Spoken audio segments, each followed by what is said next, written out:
Casa tomada. Nos gustaba la casa porque, aparte de espaciosa y antigua, hoy que las casas antiguas sucumben a la más ventajosa liquidación de sus materiales, guardaba los recuerdos de nuestros bisabuelos, el abuelo paterno, nuestros padres y toda la infancia. Nos habituamos, Irene y yo, a persistir solos en ella, lo que era una locura, pues en esa casa podían vivir 8 personas sin estorbarse. Hacíamos la limpieza por la mañana, levantándonos a las 7, y a eso de las 11, yo le dejaba a Irene las últimas habitaciones por repasar y me iba a la cocina. Almorzábamos a mediodía, siempre puntuales. Ya no quedaba nada por hacer fuera de unos pocos platos sucios. Nos resultaba grato almorzar pensando en la casa, profunda y silenciosa, y cómo nos bastábamos para mantenerla limpia. A veces llegamos a creer que era ella la que no nos dejó casarnos. Irene rechazó 2 pretendientes sin mayor motivo. A mí se me murió María Esther antes de que llegáramos a comprometernos. Entramos en los 40 años con la inexpresada idea de que el nuestro, simple y silencioso matrimonio de hermanos, era necesaria clausura de la genealogía asentada por los bisabuelos en nuestra casa. Nos moriríamos allí algún día. Vagos y esquivos primos se quedarían con la casa y la echarían al suelo para enriquecerse con el terreno y los ladrillos. O mejor, nosotros mismos la voltearíamos justicieramente antes de que fuese demasiado tarde. Irene era una chica nacida para no molestar a nadie. Aparte de su actividad matinal, se pasaba el resto del día tejiendo en el sofá de su dormitorio. No sé por qué tejía tanto. Yo creo que las mujeres tejen cuando han encontrado en esa labor el gran pretexto para no hacer nada. Irene no era así. Tejía cosas siempre necesarias: tricotas para el invierno, medias para mí, mañanitas y chalecos para ella.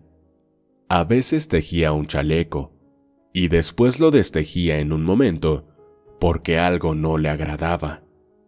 Era gracioso ver en la canastilla el montón de lana encrespada resistiéndose a perder su forma de algunas horas. Los sábados iba yo al centro a comprarle lana.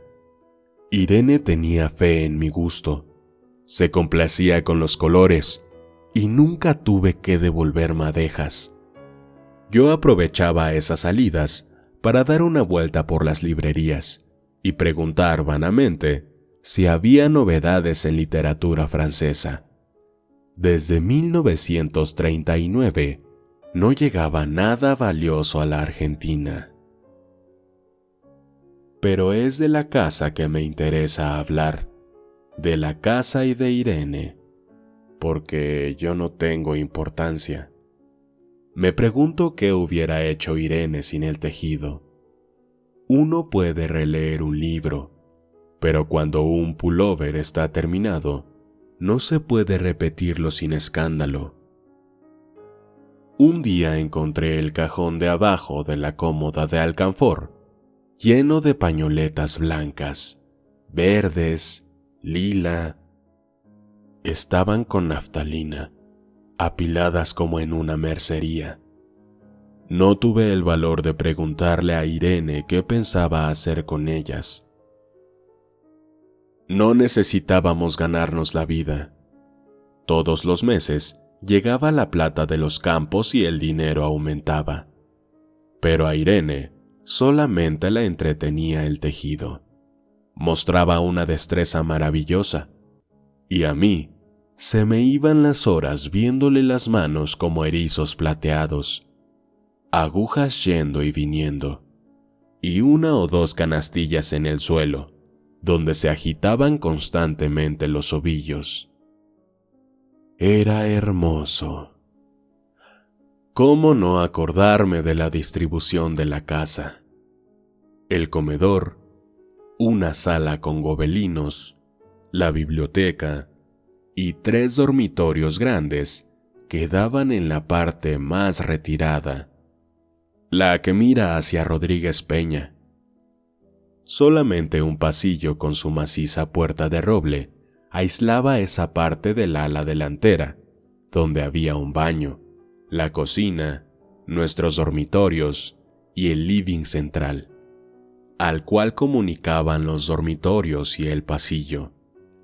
Se entraba a la casa por un zaguán con mayólica, y la puerta cancel daba al living, de manera que uno entraba por el zaguán, abría la cancel y pasaba al living. Tenía a los lados las puertas de nuestros dormitorios, y al frente el pasillo que conducía a la parte más retirada. Avanzando por el pasillo, se franqueaba la puerta de roble, y más allá empezaba el otro lado de la casa. O bien, se podía girar a la izquierda justamente antes de la puerta y seguir por un pasillo más estrecho que llevaba a la cocina y al baño. Cuando la puerta estaba abierta, advertía uno que la casa era muy grande. Si no, daba la impresión de un departamento, de los que se edifican ahora, apenas para moverse. Irene y yo vivíamos siempre en esta parte de la casa. Casi nunca íbamos más allá de la puerta de roble, salvo para hacer la limpieza, pues es increíble cómo se junta la tierra en los muebles. Buenos Aires era una ciudad limpia, pero eso lo debe a sus habitantes y no a otra cosa. Hay demasiada tierra en el aire. Apenas sopla una ráfaga, se palpa el polvo en los mármoles de las consolas y entre los rombos de las carpetas macramé. Da trabajo sacarlo bien con plumero. Vuela y se suspende en el aire. Un momento después, se deposita de nuevo en los muebles y en los pianos. Lo recordaré siempre con claridad, porque fue simple y sin circunstancias inútiles. Irene estaba tejiendo en su dormitorio. Eran las 8 de la noche, y de repente se me ocurrió poner al fuego la pavita del mate. Fui por el pasillo hasta enfrentar la entornada puerta de roble, y daba la vuelta al codo que llevaba a la cocina, cuando escuché algo en el comedor, o en la biblioteca. El sonido venía impreciso y sordo, como un volcarse de sillas sobre la alfombra, o un ahogado susurro de conversación. También lo oí, al mismo tiempo, o un segundo después, en el fondo del pasillo que traía desde aquellas piezas hasta la puerta. Me tiré contra la puerta antes de que fuera demasiado tarde. La cerré de golpe apoyando el cuerpo. Felizmente la llave estaba puesta de nuestro lado, y además corrí el gran cerrojo para más seguridad. Fui a la cocina, calenté la pavita, y cuando estuve de vuelta con la bandeja del mate le dije a Irene: tuve que cerrar la puerta del pasillo. Han tomado la parte del fondo. Dejó caer el tejido y me miró con sus graves ojos cansados. ¿Estás seguro? Asentí. Entonces, dijo recogiendo las agujas, tendremos que vivir en este lado. Yo cebaba el mate con mucho cuidado, pero ella tardó un rato en reanudar su labor. Me acuerdo que tejía un chaleco gris. A mí me gustaba ese chaleco. Los primeros días nos pareció penoso, porque ambos habíamos dejado en la parte tomada muchas cosas que queríamos. Mis libros de literatura francesa, por ejemplo, estaban todos en la biblioteca. Irene extrañaba unas carpetas, un par de pantuflas que tanto la abrigaban en invierno. Yo sentía mi pipa de enebro, y creo que Irene pensó en una botella de esperidina de muchos años. Con frecuencia, pero esto solamente sucedió los primeros días, cerrábamos algún cajón de las cómodas y nos mirábamos con tristeza. No está aquí. Y era una cosa más de todo lo que habíamos perdido al otro lado de la casa. Pero también tuvimos ventajas. La limpieza se simplificó tanto que aún levantándonos tardísimo, a las 9:30, por ejemplo, no daban las 11 y ya estábamos en brazos cruzados. Irene se acostumbró a ir conmigo a la cocina para ayudarme a preparar el almuerzo. Lo pensamos bien y se decidió esto. Mientras yo preparaba el almuerzo, Irene cocinaría platos para comer fríos en la noche. Nos alegramos porque siempre resulta molesto tener que abandonar los dormitorios al atardecer y ponerse a cocinar. Ahora nos bastaba con la mesa en el dormitorio de Irene y las fuentes de comida fiambre. Irene estaba contenta porque le quedaba más tiempo para tejer.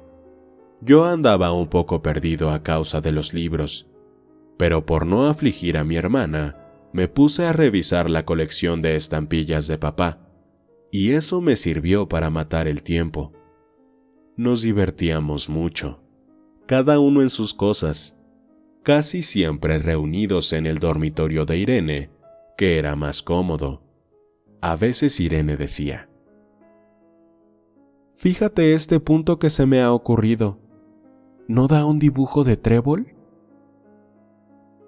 Un rato después, era yo el que le ponía ante los ojos un cuadrito de papel para que viese el mérito de algún sello, de Eupen y Malmedy.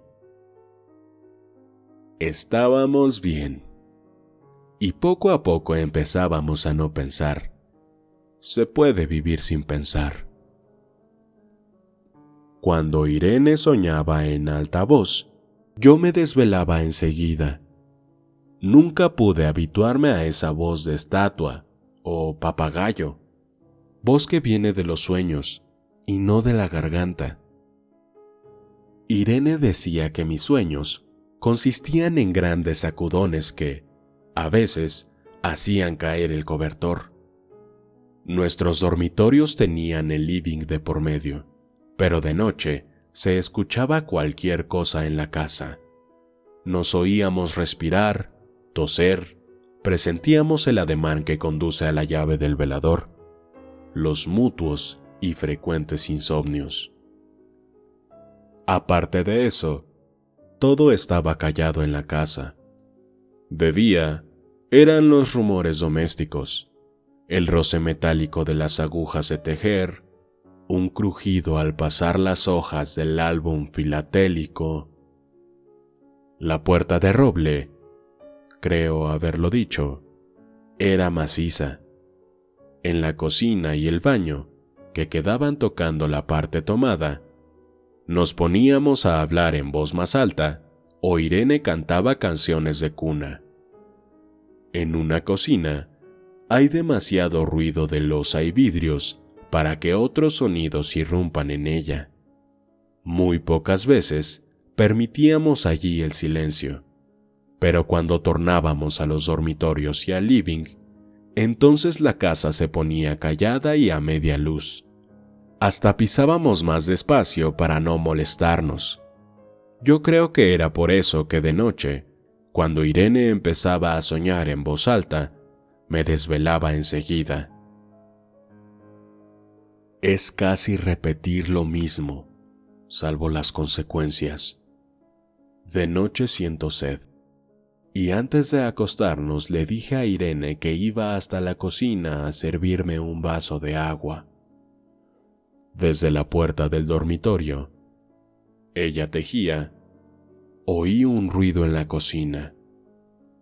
Tal vez en la cocina, o tal vez en el baño, porque el codo del pasillo apagaba el sonido.